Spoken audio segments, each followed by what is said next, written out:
So, investing for children. If you are a parent or a parent to be, one of your biggest priorities is going to be how you give your child the best start to life possible.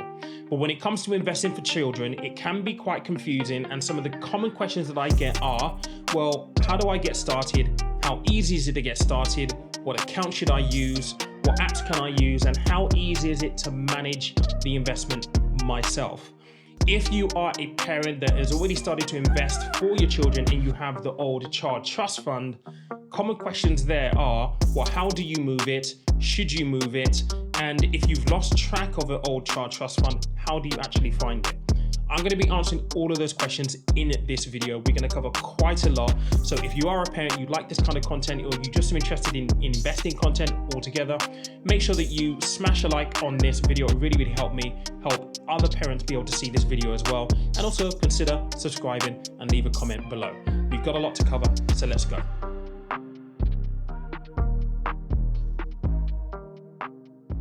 So let's start off by having a look at the kind of accounts that you can use when investing for children. In this segment, I'm going to address two specifically. I'm going to address the junior ISAs, and I'm also going to address the child trust funds. Now, child trust funds are no longer available to be opened, but if you have been investing for your children in the past and they're of a certain age, you may have a child trust fund.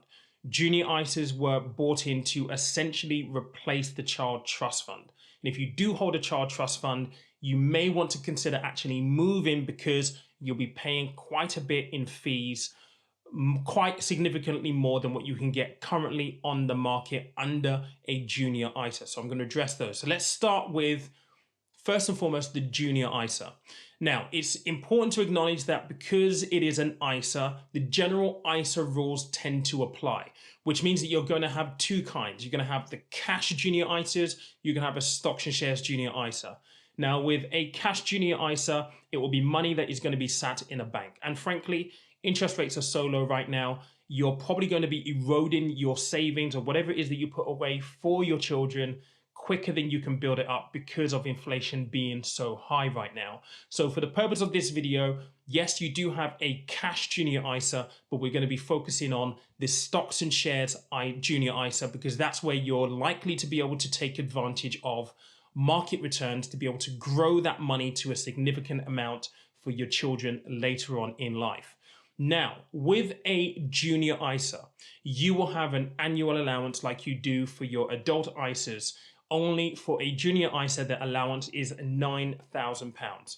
That £9,000 will reset every single tax year. So the tax year runs between April the 6th and April the 5th. So on April the 6th, every single year, you're going to get a new allowance of £9,000 that you can save for your children, or invest for your children, I should say. And that over the course of time can really start to build up, especially when you start factoring in market returns and how that can actually compound.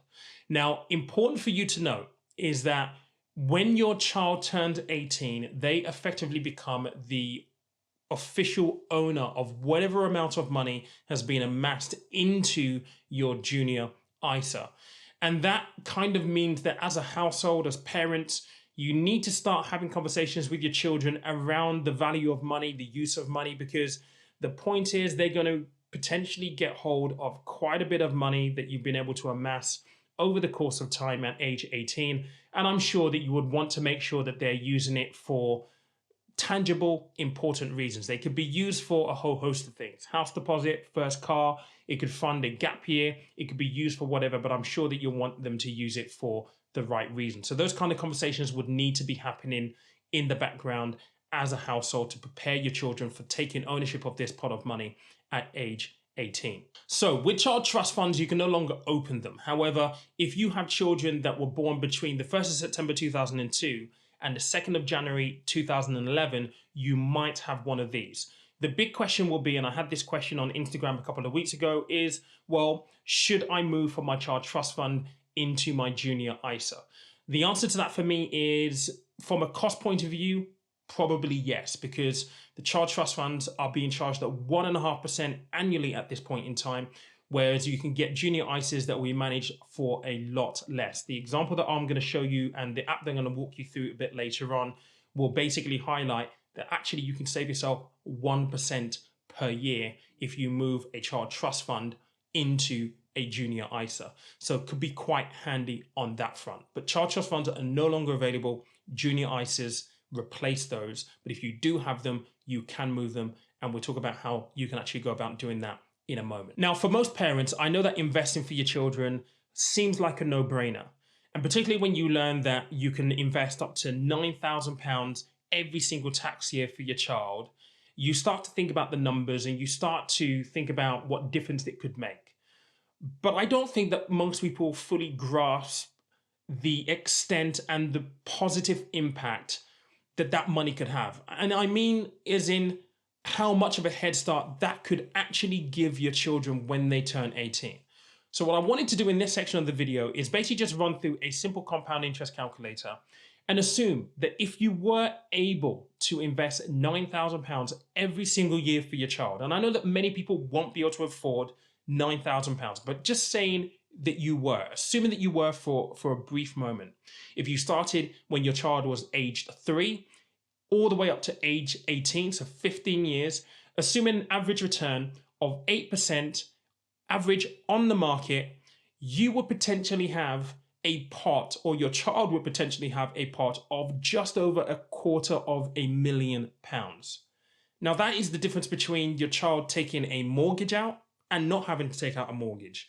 It could account for a whole lot of things. Now, obviously, disclaimer, when you're investing in the stock markets will be volatile, your capital is at risk. But over the long term, a lot of the stuff that I talk about here on the channel around timeline and risk management, all of those things come into effect. The point here is you can have a huge impact on your child's future by doing little things regularly but often. And that brings us to the partners for today's video, who are Beanstalk. Beanstalk is a revolutionary app that is making savings for children a lot simpler for families. Now, the team behind Beanstalk are the guys at Kidstar.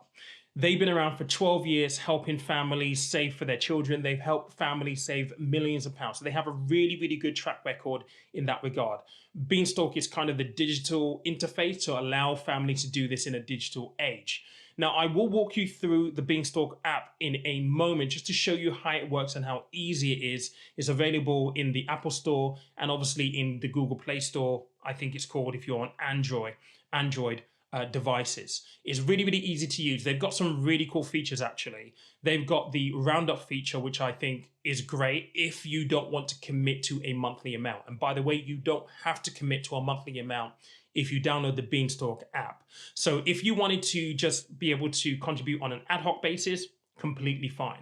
But the roundup feature is great. So if, for example, you spend money on a coffee every day, or you're just out shopping and you spend £1.50, you're gonna have 50p rounded up and saved into your kid's junior ISA. Now that might sound like it's not really gonna do a lot, but over time, those transactions rounding up actually make a huge difference, particularly when you're compounding. And I think that's a really, really good feature. I'll show you how to set that up in a moment.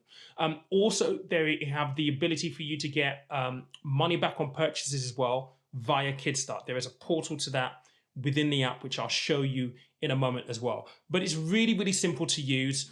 Strongly encourage you, go and download it, go and have a little play around with it. But let's get into the app and I'll show you how it works. So here we are. I'm already set up already. I've been playing around with this for a while. I've already added children. I don't have kids at the moment, but I've already added a profile for a child. So I've added James here. I'm just going to take you through the entire process just to show you how easy it is. So basically, if you want to add a child, you add a child. And let's just say, I'm going to say Rachel, if I can spell properly. I'm going to create an account for Rachel here. Let's do a capital K. I'm just going to put a date of birth as the 2nd of Jan. Confirm that and we go yes. Lives at the same address as me. So these are all just checks that you need to do, and it just gives you some other bits there. So important things to note. Now, we are talking about a junior ISA, which is a stocks and shares investment junior ISA. We're not doing a cash ISA if you use Beanstalk. So obviously capital is at risk, and you're going to have to bear in mind that markets will be volatile. The beauty about this is you get to choose how much exposure to the markets you want your child's money or your money on behalf of your child to have to the markets. So, for example, I can change my allocation. So they have two funds. They have a legal and general money market fund, which is the cash, which is this one, 40% one right here, which has just gone up to 70. I've just moved towards the cash part. And they also have a Fidelity Global Equity Fund as well, which is where you're going to get the equity exposure, which is over here. Now, you can go 100% equity exposure if you wanted to, and you could also go up to 80% in cash. They don't need you to go any further than that, because what will be the point of you using them if you do? But you get to choose how much exposure you have. Now, this is really important, guys. You've got to remember simple fundamental investment theory here. So in other words, the longer you are investing for, the more risk you can afford to take. If you're investing for a shorter period of time, the less risk that you should be able to take or should be taking. What that basically means is this. If you are starting a junior ISA for a 3-year-old, remember they're not going to get access to it until age 18. You've got a 15-year time horizon. Therefore, you could technically afford to be all the way up here, maybe even 100, 80, 90% in equity, 70%. You go where you feel comfortable. However, if you are doing this and you've only got maybe 3 years, for example, then you probably need to be down in the region where you've got more cash than you have equity, just to be on the safe side. Again, this isn't investment advice. Your capital is at risk, but take that fundamental principle of the longer you've got to invest, the more risk you can afford to take. The shorter term you have to invest, the less risk you can afford to take. If you bear that in mind, you should be okay. But you get to control how much of an exposure you want. So for example, for Rachel, let's just say I want to have 80% exposure. I confirm it and it is basically set. Now, when you go next here, it's going to ask you whether there are any existing junior ISAs or child trust funds that you want to transfer over. Now, I mentioned child trust funds earlier. Junior ISAs replace child trust funds. However, if you do have a child trust fund for your child trust funds are charged at 1.5% per year for management, which is quite toppy in today's day and age. So as an example, with Beanstalk, their annual fee is 0.5%. So immediately, if you do have a child trust fund, it could be worth moving it over to Beanstalk simply on the basis that you would save yourself 1% on annual management charges if you did that. Whether you do or not is your decision, but from a fees cost point of view, there is good reason to make that move, because why pay 1.5% when you can pay 0.5% in fees? And those fees, by the way, will impact the final amount that your child is going to have access to at age 18. So for example, you will answer yes or no in this comment right here. At the moment, I don't have one, so I'm just going to go no. And then it's going to ask for monthly contributions. So again, you don't need to make regular contributions if you don't want to. That's completely fine. But if you do, the minimum contribution, I believe, is £10. Let me just say I'm going to do £10 here. You can also do a one-off. So I'm just going to do 0, for example, and I'm going to go next. It's then going to ask me for my account details. That's by direct debit. You would fill all of that stuff in, and then you are pretty much ready to go. Now, a great thing about Beanstalk, and I'm just going to come out of this very, very quickly and go back in, is that you can actually invite people to contribute to your child's junior ISA. So for example, if you have grandparents or if you have family members that want to contribute into it, you can actually invite them via the app to be able to contribute either on an ad hoc basis or a regular basis if they so wish to. So how you would do that, you would go onto tools, you would go on to invite here. I don't know why Rachel's not showing up. Rachel should show up because I've set up 2 children here, but you will select the child that you want. Because James is here, I'm just going to go James, you go next. You put the person's first name that you want to invite and their last name with their email address, send, and off you go to the races right there. You can set up your regular contributions from here as well, so you just go in there. Again, selecting the child that you want to do it for. So you would go to James, and again, it's £10 minimum. If you're going to do that on a regular basis, you confirm. It's going to ask you for your direct debit details again. You can also do your roundups of your transactions. You do that from this point. To activate it, you basically need to select your account, your bank account or your bank. that you're banking with. I'm with Starling. It will then ask you for the details of your account, so it can then, via open banking, sync your transactions and see your transactions and then round up accordingly. I'm just going to come back out of that, go back here. If you wanted to take advantage of the money back purchases, then you would go to Kickstart right here and you would go next, and that will take you to the website, which will give you access to the offers that they have available for money back on purchases. There's quite a bit there worthwhile having a look at. Now, within the app, if we go back into the app, worthwhile just having a look at support. There are lots of FAQs in here, so frequently asked questions that you can literally just browse just to kind of get an understanding of how it basically works, you know, what the features are, so on and so forth. You've got a good library of information right there. I'm just going to go back into support right here, come back out. Let's go home. Oh, back. You've got knowledge base as well. So, you know, 3 ways to make top-ups. You've got that there. Welcome to round up your work, transfer your child trust fund, junior ISA. By the way, this is available in-app, but obviously you need to have signed up to get access to this. I will leave a link in the comments below. It will be pinned alongside the link where you can go and download the app if you want to as well. That will tell you how to track and how to transfer your child trust funds over if you actually want to do that. For me, it will be a no-brainer, just purely on the cost differences that you're going to save. But you've got access to that in-app as well. Contact us is right there. I mean, this is where I think maybe, I mean, they say they get back to you within 1 working day. My experience of working with them is pretty, they get back to you really, really quickly. I question whether they can have, like, I don't know, maybe like a little chat bot in here, maybe as an interface to basically improve it. I think that would be really, really handy if they had that, in opposed to you emailing them and waiting for a response. You've also got all your legals and stuff like that in here as well. So this is the Beanstalk app. Really, really easy to use. If you're looking to, you know, invest for your child, and investing for your child is on your radar, this may be a good place for you to start. But I hope that you found this useful. Couple of takeaways from me. Junior ISAs make absolute sense. £9,000 allowance every single tax year. I've shown you how much that could accumulate to if you are indeed able to save or invest £9,000 every single year. £250,000 is huge to be able to give to your child at age 18 to give them the best start in life. I wish my parents gave me that, although I'm not sure that at age 18 I would have been responsible with £250,000.